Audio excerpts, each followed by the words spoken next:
Welcome to this week's edition of your Jim Ned Sports Nation Coaches Show, brought to you by Halligan Services. We're here with our head coach, Jonathon McClure. First off, Coach, as we expected, a dominant performance last Friday night, beating TLCA 72-0. You got to play some guys that it gave you a chance to look at some of your guys that normally don't perhaps see the field just a whole lot, and so that was good. But what are the takes from that? And I know how difficult it is going in to play up to your expectations when you're facing an opponent like that. But what do you think we got out of that game, if anything, Friday night? Just business trip. That's kind of, kind of a coaching world type of thing that you talk about, especially going out of town a lot of times. But no matter what you're doing, you want to be as business-like as you can with some of those things. You can't let your emotions play too much into it, whether it be positive or negative. And so, talk to the guys about, this is just one more thing, one more rung on the ladder, one more thing that we got to do. And so I think they did that. We went out, took care of business, put it away early, and was able to get a lot of good snaps for guys who haven't had tons, and that includes guys that have been suiting out on varsity. From that standpoint, where we're 3 deep, 4 deep in certain positions, and so it's really hard to get some of those guys quality reps at different times. You try to use them special teams and make sure they're in the game, because at some point we're going to need them. And so it was great to get to see those guys get a couple quarters, even if those were really fast quarters. And then we had some younger guys, not as many as I would have liked, but we had some younger guys we were able to get some snaps with and things like that and get on film. So all in all, it was a good experience, came out healthy. And like I said, just took care of business early. So heading into week 9, we've got 2 games left of the regular season. Normally we'd be talking about this week the temptation to look forward to the week 10 going to Sweetwater and playing for that district championship. But Clyde coming here Friday night, it's a rivalry game. Does that help you think, in terms of not looking past this game, because it's been such a heated rivalry between us and Clyde for all these years? I do think so. I think there's a couple of factors that play into that. Clyde obviously being who they are and being so close, and that rivalry that just kind of seems to kind of butt out in every sport that we play them in. And so, our guys are very familiar with their guys and vice versa. And so, definitely something. Then you add in the senior night part of that, which is, there's a lot of awesome things that go with that, but it's also, it has its own set and own chance for distractions there. And I think you also, if we're being honest, Sweetwater being new to the district, we don't know much about those guys. And so we don't really compete with those guys all the time and everything. And so there's a little bit of unknown there. So I think our guys are focused up on Clyde. You look at that over the last year, that being our one district loss, I think plays into that as well. We want to kind of get back on the positive side of this game. And so no, guys have been focused up. I haven't had, any conversations with those guys about, the next opponent other than them. So. Absolutely. It's kind of like anytime we play Wall, you throw the records out the door. Yes. Even though Clyde's been struggling a little bit, they're going to come in and they're going to be ready to play because it's Jim Ned Friday night. Yeah, absolutely. You hit the nail on the head. Rivalry game. As a matter of fact, we tried to play against that a little bit in some of the conversation with our guys. Like, I've talked about this before, but tell them it's all about us. It's not about our opponent. It's not about, who's showing up to play. It doesn't matter. Nameless, faceless opponent. I keep preaching that to the guys. But that's hard. We know who it is. We know the reality of some of those situations. Just trying to downplay some of that. A couple of the big things. I didn't want to see a lot of the social media stuff. I didn't want our guys to get wrapped up in all that. I wanted us to focus on getting better this week as a team in practice, and just going out and hopefully executing a good game plan. But yes, you get in these situations and you see them at every level of all sports, and you see them, different teams with different sports and stuff in our division. But yeah, Wall's another one with Clyde. Throw out the records. You add that to the fact that, man, these guys score a lot of points. You look at it across the district, they're right up there at the top of it with Sweetwater as far as scoring the most points in district. And so they're giving people fits. You look at some games they've been in and you wonder how some of those games turned out the way they did. But new coaching staff over there, there's a lot of new guys. It seems like some of their early struggles they've gotten kind of figured out, and they're rolling a little bit right now. Their offense for sure is putting up lots of points and gaining lots of yards. So, well, let's talk a little bit more about that offense. You said what tends to be their strategy or recipe for success offensively, and what unique challenges does that pose to us defensively Friday night?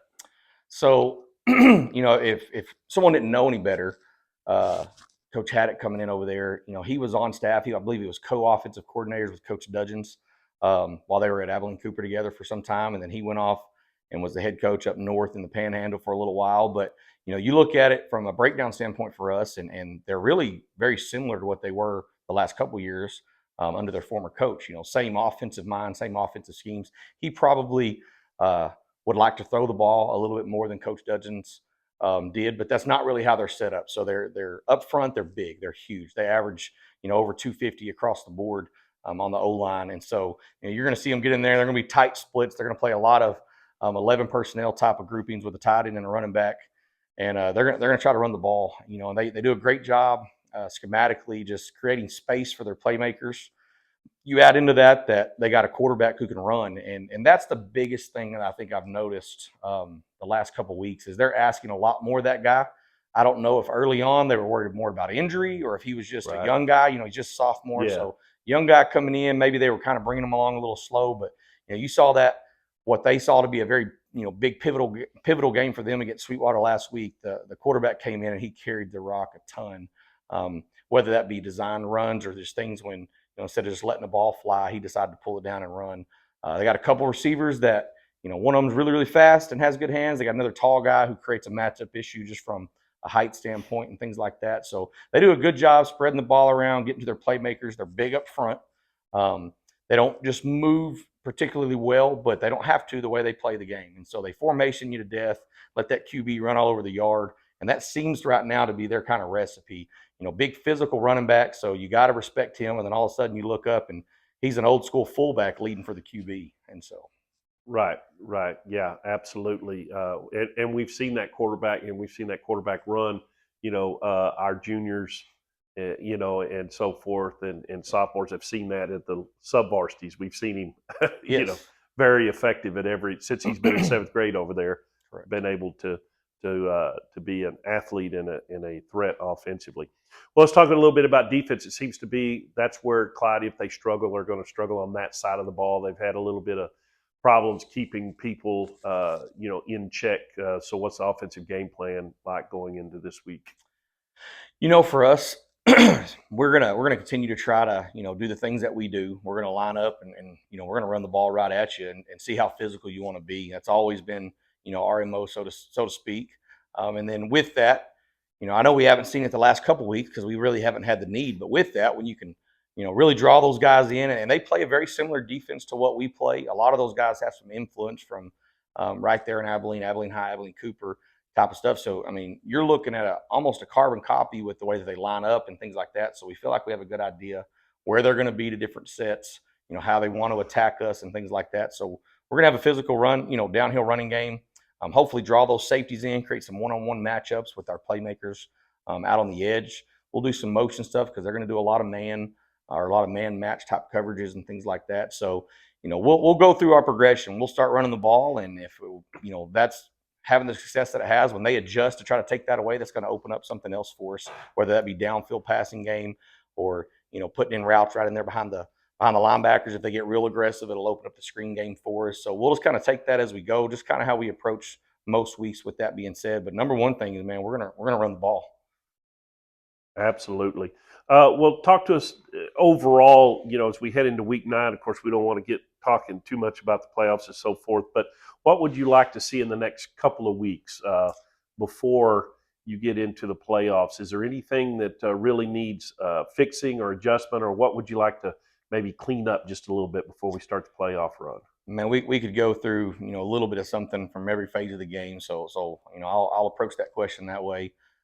Number one, defensively, I want to see us to still continue to try to find ways to create a few more turnovers. Is the big thing for us. We've had some little wrinkles we're throwing in the secondary. We've been really stout against the run for certain the last several weeks and really all year. So tighten up a little bit on our coverage end of things. Create a few more turnovers defensively would be huge for us. Offensively, just a little bit more consistency from that side. There are times when we look unstoppable. We're bam, bam, bam, and we're eating up big chunks of yardage, and everything seems to be clicking. And there are times when we can go real stagnant offensively, and just and that's when we start having the unforced errors, the unforced penalties. We're jumping and putting ourselves behind the sticks, or we have a turnover that really the opponent had nothing to do with. It was just all about how we executed that play. So clean that up, just get a little bit more consistent from that standpoint. And we're going to see we're going to see ourselves start scoring a few more points from that standpoint. And then special teams, special teams has been fairly solid for the most part. You look at it. There's been a couple of hiccups, probably on kickoff return, that I could see us cleaning up a little bit would be nice. And then, creating a few more plays there. Not a lot of people have given us a chance to return many kicks. They haven't kicked us deep. I think we're getting us some guys that aren't really afraid to do that, and they're gonna send them down there. So we need to make some plays on kickoff return, try to take one back for a score, create a non-offensive score would be huge. And then we're gonna get a little bit more aggressive from the standpoint of blocking a punt maybe, or trying to set up a little bit better return from that standpoint.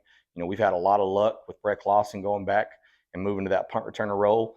He's not afraid to field the ball, and he wants to go get the hard yards there. So we can improve in each category from that standpoint, but that's a few things that stand out.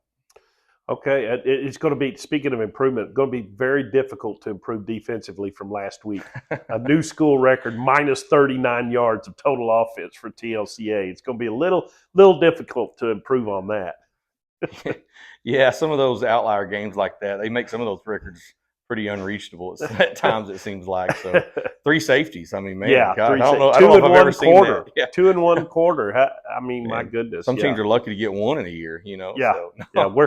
We don't know for sure. We can't verify. We're calling that a school record as well. Three safeties in a game. I'll take it. Yeah, if somebody out there knows of another game way back when, but I'm thinking that's another school record that fell. So a couple of defensive ones, anyway. So let's talk a little bit about, of course, every team's going to be looking ahead to some things. How hard is it to Monday, Tuesday, Wednesday really keep your team focused this time of year with practice and all, because they've been doing this, well, goodness, for how many weeks now, counting 2-a-days, and then, the scrimmages, and then, this will be our 9th game. So we're that kind of stuff, and the monotony and just the season dragging on. How critical is it to keep practices, trying to keep their attention, and maybe throw, like you said, a little wrinkle here, a little wrinkle there, just not to go through the motions, so to speak, at this time of the year?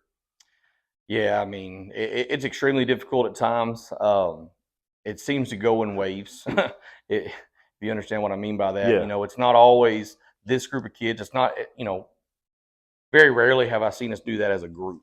But you may see, this couple group of kids, or maybe this position group, or maybe this side of the ball kind of, get a little distracted or start to get bored with a little bit with what they're doing. And then the next week, maybe it's the other group. So, we do fight that constantly.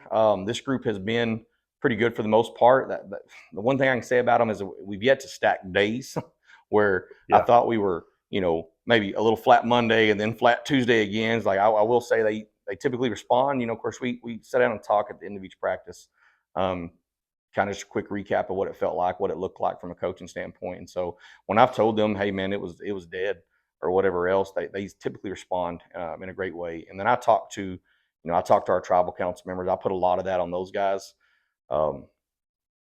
Man, these kids, I mean, they respond to us coaches, yes, but at the same time, they know we're not doing the same things they're doing. It's long for us as well, but it's kind of what, we expect as it being a job. It's no different than, if you have a different style job outside of the school system, those get long and hard different times of the year and the week as well. So, it's nothing special from us from that standpoint, but the kids, they start to feel that, and their body hurts and all that kind of stuff. So I talked to the tribal council members about that. And if they can really rally the troops, it seems to go over a lot better if it comes from them. So they find interesting ways from, just changing up the music in practice sometimes will go a long ways.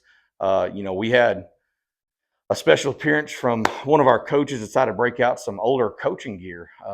If you're familiar with how coaches attire used to look with the old bike shorts, you'll have to ask around. There may or may not be some pictures floating around, but you mix in some fun things like that. Well, now that narrows it down, because I don't know that we have too many coaches on staff that would have actually been around long enough to have a pair of those. I cannot confirm nor deny who that was. I will let y'all do y'all's own stuff. But even a coach stepping out like that, maybe maybe somebody like that changes something one day, or Sure. maybe they, Yeah. change the way they approach a certain drill or something like that, interject a little energy. Sometimes you have to manufacture that stuff a little bit because it's not always easy. It's no different for these, 17 and 18-year-olds boys from sometimes just like it is with us grown adults when we go to work. And sometimes you don't have the energy. You got to make the energy.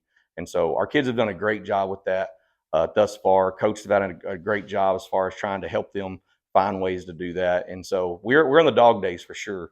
It's hard on the JVs, with what they do.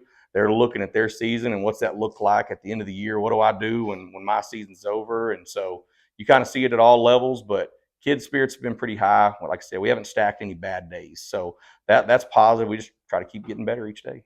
Absolutely. All right. Well, Coach, thanks for the time, and good luck to you Friday night against Clyde. Thank you.